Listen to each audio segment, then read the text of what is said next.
Hello friends, welcome back to our channel education and learning point. दोस्तों, ये आज का हमारा टेस्ट नंबर 16 है। तो चलिए शुरुआत करते हैं अपने पहले प्रश्न की। पहला प्रश्न हमारा, निम्नलिखित में से कौन जिले में पंचायतों और नगर पालिकाओं द्वारा तैयार की गई योजना को समेकित करता है? कौन जिले में पंचायतों और नगर पालिकाओं द्वारा तैयार की गई योजना को समेकित करता है? आंसर इज बी, जिला योजना समिति। अगला प्रश्न हमारा प्रश्न संख्या 2, निम्नलिखित अधिकारियों में से कौन डंपिंग रोधी एंटी डंपिंग की जांच करता है? कौन डंपिंग रोधी एंटी डंपिंग की जांच करता है? ए, अंतर्राष्ट्रीय भागीदारी के लिए महानिदेशालय, बी, आंतरिक सुरक्षा के लिए महानिदेशालय, सी, सूचना विज्ञान के लिए महानिदेशालय, डी, व्यापार उपचार महानिदेशालय। आंसर इज डी, व्यापार उपचार महानिदेशालय। जो ये व्यापार उपचार महानिदेशालय है, ये directorate general of trade remedies, व्यापार उपचार महानिदेशालय। ये जो एंटी डंपिंग है, यहाँ पर एंटी डंपिंग क्या है? ये है डंपिंग किसी देश के निर्माता द्वारा किसी उत्पाद को या तो इसकी घरेलू कीमत से कम नीचे या उत्पादन लागत से कम कीमत पर किसी दूसरे देश में निर्यात करने से है एंटी डंपिंग का मतलब। और यहाँ एंटी डंपिंग से इसका जो उद्देश्य है वो क्या है? एंटी डंपिंग का इसका उद्देश्य है, एंटी डंपिंग शुल्क जो होता है ये डंपिंग को रोकने और अंतर्राष्ट्रीय व्यापार व्यवस्था में समानता स्थापित करने के लिए लगाया जाता है एंटी डंपिंग। इसका जो आंसर है डी। अगला प्रश्न है हमारा प्रश्न संख्या 3, निम्नलिखित, यहाँ माफ कीजिएगा, यहाँ पर आपको निम्नलिखित करना है। निम्नलिखित में से किस देश में महिलाओं की संख्या पुरुषों की जनसंख्या सूची से अधिक है? Answer is B, Nepal.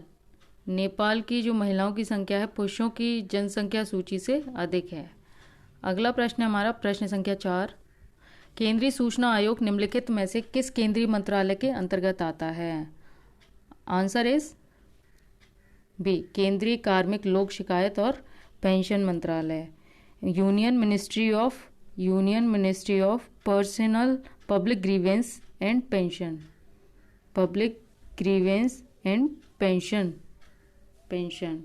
यहाँ पर जो ये पर्सनल है, यहाँ पे वो पर्सनल वाला पर्सनल नहीं है, ये पर्सनल है, PRSONNEL, पर्सनल। यहाँ पर इसका जो मतलब है वो है कार्मिक, पर्सनल का कार्मिक, यानी कि केंद्रीय कार्मिक लोक शिकायत और पेंशन मंत्रालय, union ministry of personnel public grievance and pension.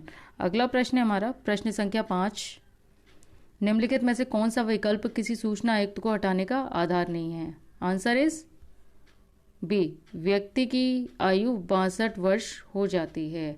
इसमें क्या है कि जो सूचना आयुक्त को हटाने का आधार नहीं है वो है व्यक्ति की आयु 62 वर्ष हो जाती है। इसकी जो आयु है वैसे तो केंद्र सरकार द्वारा इसकी या तो अवधि निर्धारित हो, केंद्र सरकार द्वारा या तो इसकी अवधि निर्धारित हो या इसकी 65 वर्ष की आयु, इनमें से जो भी पहले हो वो ही आधार होगा कि सूचना आयुक्त को हटाने का आधार। या तो उनकी 65 वर्ष से ज़्यादा एज हो गई हो या केंद्र ने जो अवधि निर्धारित की गई हो उसके आधार पर इनको पद से हटाया जा सकता है। अगला प्रश्न है हमारा प्रश्न संख्या 6, माफ़ कीजिएगा, यहाँ पर ये पालक होना चाहिए, पालक में निम्न में से कौन सा अम्ल पाया जाता है? पालक में निम्न में से कौन सा अम्ल पाया जाता है? आंसर इज बी, ऑक्सलिक अम्ल। पालक में ऑक्सलिक अम्ल पाया जाता है। अगला प्रश्न है हमारा प्रश्न संख्या 7, किस राज्य की मंत्री परिषद सामूहिक रूप से किसके लिए जिम्मेदार होती है? आंसर इज बी, विधानसभा के। अगला प्रश्न है हमारा प्रश्न संख्या 8, निम्नलिखित में से एक इस विटामिन को राइबोफ्लेविन के नाम से भी जाना जाता है। किसको जाना जाता है? Answer is B, vitamin B2 को राइबोफ्लेविन के नाम से भी जाना जाता है। अच्छा, ये जो विटामिन B2 है, ये इसका क्या काम है? ये होता है भोजन खाने के बाद उसे पचने और उसमें से पोषक तत्वों को अवशोषित करने में विटामिन B2 मदद करता है। भोजन खाने के बाद उसे पचने और उसमें पोषक तत्वों को अवशोषित करने में विटामिन 2 हेल्पफुल है। और इसकी मदद से क्या फ़ायदे रहते हैं इसकी? जैसे कि हमारी मदद से आँखों की समस्या, आँखें, मांसपेशियाँ, मांसपेशियाँ,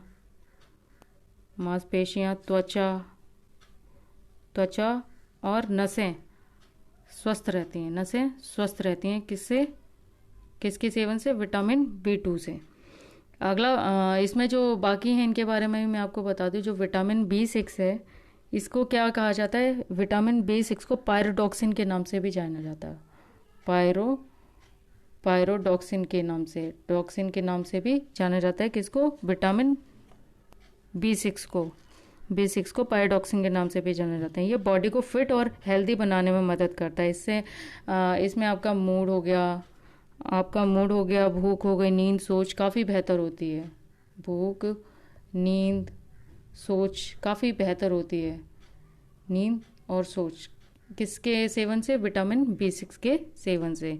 और अगला है हमारा विटामिन B1। विटामिन B1 का क्या रहता है? विटामिन B1 जो है इसको थायमीन के नाम से भी जानते हैं। थायमीन के नाम से किसको जानते हैं? विटामिन B1 को थायमीन के नाम से भी जाना जाता है। कार्बोहाइड्रेट को ऊर्जा में परिवर्तित, शरीर में जो कार्बोहाइड्रेट होता है उसको ऊर्जा में परिवर्तित करने में मदद करता है विटामिन B1। और जो हमारा विटामिन B12 है, विटामिन जो हमारा B12 है, ये इसका क्या काम है? ये हमारा रेड ब्लड सेल्स जो होती हैं उनके निर्माण के लिए ये बहुत ज़रूरी है। रेड ब्लड सेल्स के निर्माण के लिए विटामिन B2 की बहुत ज़रूरी है। इससे मानसिक, हड्डियों की परेशानी और जोड़ों से जुड़ी कोई भी समस्या हो, और इससे एनीमिया का खतरा भी बढ़ता है विटामिन B12 की कमी से। इसका जो उत्तर था हमारा वो था विटामिन B2। निम्नलिखित में से किस विटामिन को राइबोफ्लेविन के नाम से भी जाना जाता है? वो है विटामिन B2, ऑप्शन ए। अगला प्रश्न है हमारा प्रश्न संख्या 9। ग्रामीण और शहरी जैविक कचरे को अच्छी गुणवत्ता वाली खाद में बदलने की पर्यावरण के अनुकूल और उपयोगी विधि है?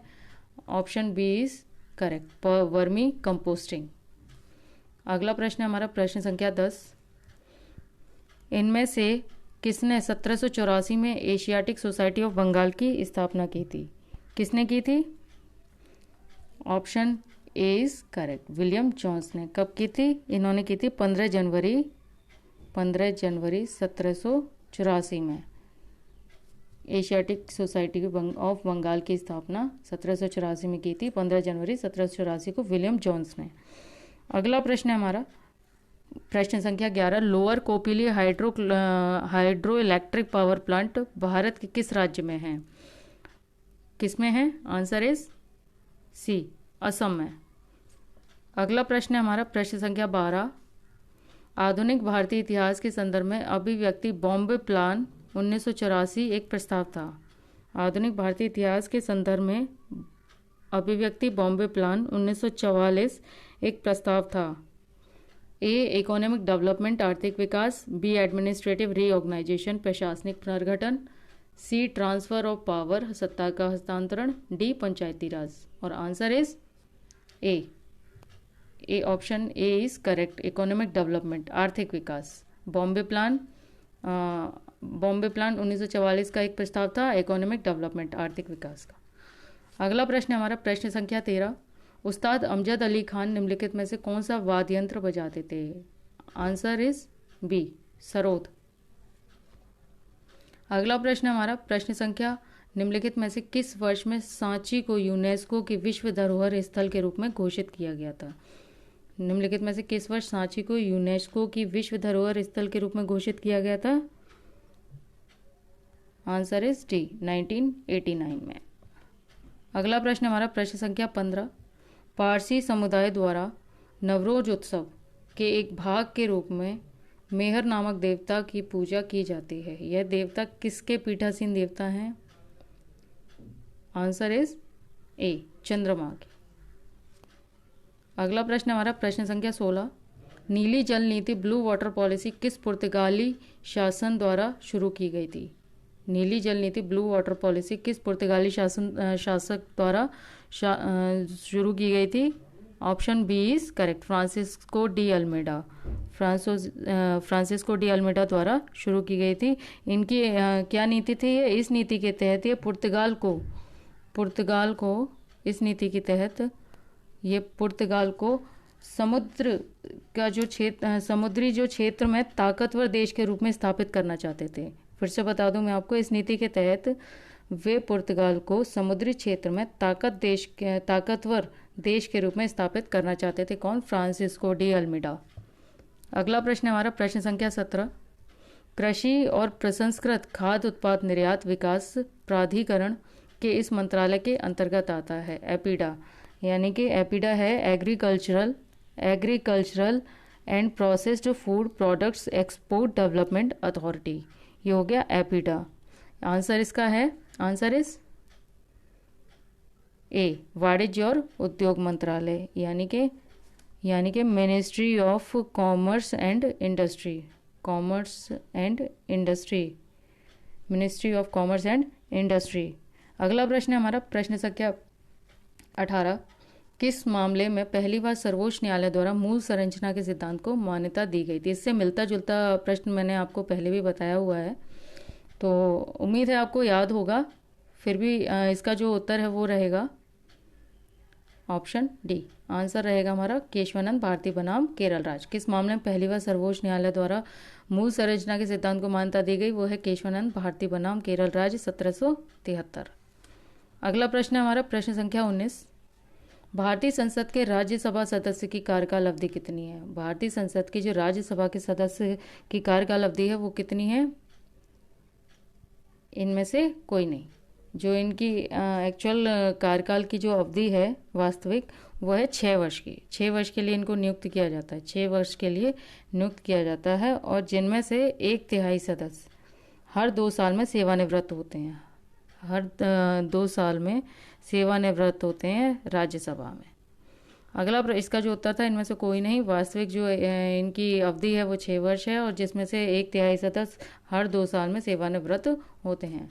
अगला प्रश्न संख्या 20। औद्योगिक एवं वित्तीय विनिमय बोर्ड की स्थापना कब हुई थी? औद्योगिक एवं वित्तीय विनिमय बोर्ड की स्थापना कब हुई थी? इनमें से कोई नहीं। आंसर है इनमें से कोई नहीं।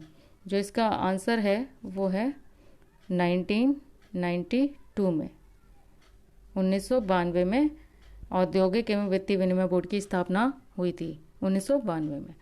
दोस्तों, आज के प्रश्नों की श्रृंखला हमारी यहीं पर समाप्त होती है। आप हमें Instagram, YouTube, Telegram, Facebook page पर लाइक, शेयर, सब्सक्राइब ज़रूर करें। मिलते हैं अपनी अगली श्रृंखला में, तब तक के लिए नमस्कार।